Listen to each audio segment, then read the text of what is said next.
महिला आरक्षण का सपना साकार होने जा रहा है। अब राजनीति की दुनिया में तो तराजू एक ही है कि जो कुछ घट रहा है, जो कुछ हो रहा है या जो कुछ होने वाला है, उससे किसको नफा और किसको नुकसान, सियासत में। तो लाख टक्के का सवाल कि महिला आरक्षण साकार होने से 2024 के चुनाव में क्या और कितना फर्क पड़ेगा। ये मैं इसलिए सवाल उठा रहा हूं क्योंकि आज श्रीमती सोनिया गांधी जब संसद पहुंची तो उनसे पत्रकारों ने सवाल किया कि मैडम, मोदी सरकार ने फैसला किया है विशेष सत्र में महिला आरक्षण विधेयक लाने का। तो सोनिया जी ने कहा कि वो तो हमारा ही है। कांग्रेस ने एक अधिकृत वक्तव्य जारी किया और कहा कि सोनिया जी की लड़ाई, राहुल जी की लड़ाई, प्रियंका जी की लड़ाई के चलते ही ये विधेयक अब लाया जा रहा है, यानी सारा क्रेडिट हमारा। कल तक कांग्रेस कह रही थी मोदी जी सुनते नहीं किसी की, अपनी चलाते हैं, केवल अपनी। आज वो कह रही है कि हमने चिट्ठी लिखी थी इसलिए मोदी जी विधेयक ला रहे हैं। तो अब इससे ज्यादा क्या सुनेंगे? चिट्ठी से भी सुन ले रहे हैं, कहने आमने सामने की तो छोड़ो। ये भी बड़ी उलटवासी है ना। एक तरफ कांग्रेस कहती नरेंद्र मोदी किसी की सुनते नहीं, केवल अपनी चलाते हैं, विपक्ष की तो सुनते ही नहीं। दूसरी तरफ कह रही कि राहुल जी ने 2018 में चिट्ठी लिखी थी इसलिए मोदी जी को 23 में याद रहा विधेयक लाना। फिर कह रहे कि नहीं, सोनिया जी ने उससे पहले भी एक बार भाषण में बोला था इसलिए ला रहे हैं।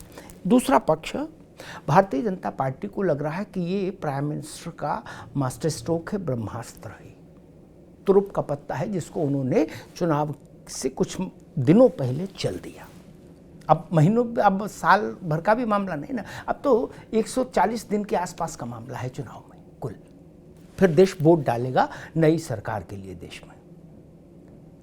और प्रधानमंत्री आप जानते हैं कि किसी भी घटना को विशिष्ट अवसर में परिवर्तित कर देने के सिद्धहस्त विशेषज्ञ हैं। नई संसद, उसमें महिला विधेयक आने वाला है और जब महिला विधेयक आएगा तो 3 दिन उस पर चर्चा परिचर्चा कराने का एक मोटा मोटा वो बनाया है सरकार ने, ताना बाना। और जो दर्शक दीर्घाएं होंगी उसमें देश के हर राज्य से महिलाएं लाई जाएंगी, हर वर्ग की महिलाएं।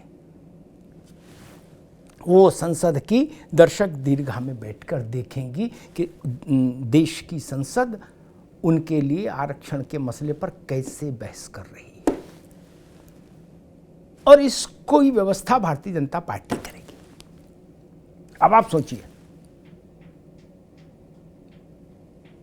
एटा की एक सामान्य महिला यहां बैठकर दर्शक दीर्घा में सदन की देखकर जाएगी, वो फिर 7 गांव बताएगी नहीं? क्या बताएगी ना।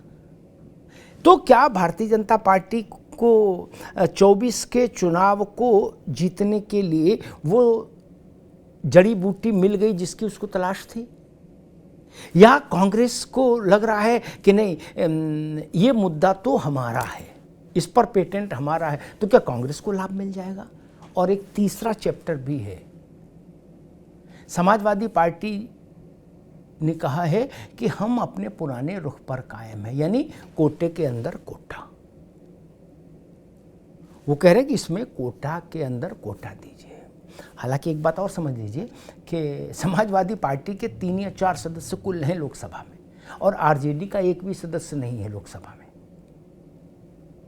लेकिन फिर भी बोलने की आज़ादी तो है ही सबको, और कहने सुनने की भी आज़ादी है। और इसमें एक चीज़ ये भी महत्वपूर्ण है कि जब ये कहा जाता है कि कोटे के अंदर कोटा, तो इस बात को छुपा लिया जाता है कि महिला आरक्षण जब लागू होगा तो एससी और एसटी के लिए जो सीटें रिजर्व हैं पहले से संसद की, लोकसभा की, उन सीटों में अपने आप 33% महिलाओं के लिए आरक्षित हो जाएंगी। यानी देश की दलित और आदिवासी महिला का हक सुरक्षित रहेगा। उस पर कहीं कोई अतिक्रमण नहीं होने जा रहा। तो कुल मिला के अब 2024 सामने और एक बड़ा